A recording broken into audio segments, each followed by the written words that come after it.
Hey, Eric Peacock here, Pure Vita Fitness, Fat Loss Friday. I want to talk about insulin sensitivity, how important that is to be able to lose fat. The best analogy I can have to that is you have muscle cells and fat cells, and when you eat something, when you eat carbohydrate especially, you're going to have, the carbs are either going to be stored in your muscle or your fat. If you have good insulin sensitivity, you will store the carbs in your muscle cells. If you don't have good insulin sensitivity, you will store fat in the fat cells, and that primarily around the midsection and the upper back. So if you feel like you carry weight there, that's a sign that you might have insulin resistance, meaning that your body is not able to effectively use insulin. And it's the best analogy I can talk about is a sponge. Your muscles are like a sponge, and if you have good insulin sensitivity and think of water like a carbohydrate, when you pour water on that sponge and it's dry, that sponge sucks up all the water, right? That's good insulin sensitivity. That water, i.e. the carbohydrate, is sucked up by the dry sponge, your muscles. When you have poor insulin sensitivity, it's kind of like a sponge that's already saturated wet, and you try to pour more water on it, and it spills off the sponge. That's where it goes into the storage, i.e. the fat loss. That is what poor insulin sensitivity is like. So in order to get your body to use insulin, let me back up a little bit. Why does it happen? Well, number one, and I see this in every food journal, it's usually with most people, is we have too many processed carbs. Maybe you don't have sugar in them because they call themselves healthy natural foods, but they're instant, they're quick, and foods that are instant or quick are really super convenient. A lot of times break down really fast, just like sugar, even though they don't have sugar per se. And you have stuff that does have sugar, natural sugar, like fruit that actually breaks down slower. So we're talking about stuff that's in a box, a can, stuff that you heat up in a minute. Those are processed foods, chips, crackers, all that stuff. Think about the stuff you can keep eating, you never get full. That's a processed food. Other things, there's just obviously refined sugar. So if you're going over to Starbucks or Caribou and you're getting those sugary drinks, you're driving your blood sugar up. When you drive your blood sugar up, your body's gonna release a ton of insulin. It's gonna get oversaturated with insulin.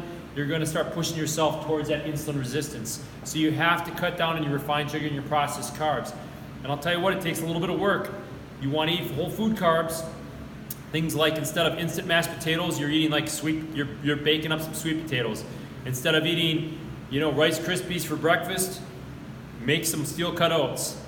Things like that. You got to make some of those trade-offs. Those carbs that take longer to cook, if they take longer to cook, they'll break down slower, which is not going to spike your blood sugar, which is going to keep your insulin at a healthier level. Also, with those balanced macronutrients is what I'm kind of talking about here, is you want to have protein at every meal. Protein does help control hunger, and it helps to stabilize the blood sugar. It slows down the emptying of that meal, and that meal, the slower it empties, the less likely it's going to be to pop your blood sugar up, which is going to send you into a crash and make you have cravings down the road. So a good rule of thumb for meals is for men is having 2 hand-scooped handfuls of carbohydrate, dense carbohydrate. I'm talking like rice, potatoes, fruit, something that actually has carbs in it. Vegetables really don't, so they're kind of a free carb. 2 scooped handfuls for guys, 1 scooped handful for women at a meal. And for protein, 2 palm sizes for protein for guys, 1 palm size for women. That's a good place to start to keep our protein and carbs balanced. That'll help keep our blood sugar more stable instead of jumping up and down like a roller coaster all day, thus having healthier insulin levels. The other piece you got to have, and of course being a trainer, I'm going to talk about this, is a lot of people do not get enough activity. And think about if your muscles are like that sponge full of water, and that water stored carbohydrate, when you do that exercise, you squeeze the sponge. You squeeze all the water out of the sponge, creating the dry sponge.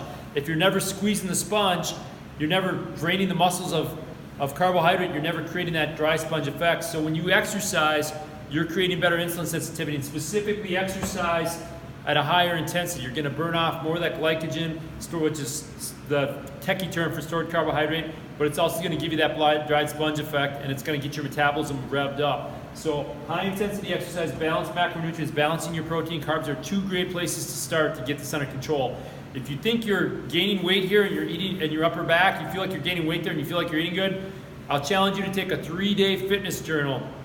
Write everything down and see if you're not eating things that spike your blood sugar. See if you're not sneaking over to Caribou and maybe grabbing his cooler drink you forgot about. See if you're not dipping into the chips before dinner at night.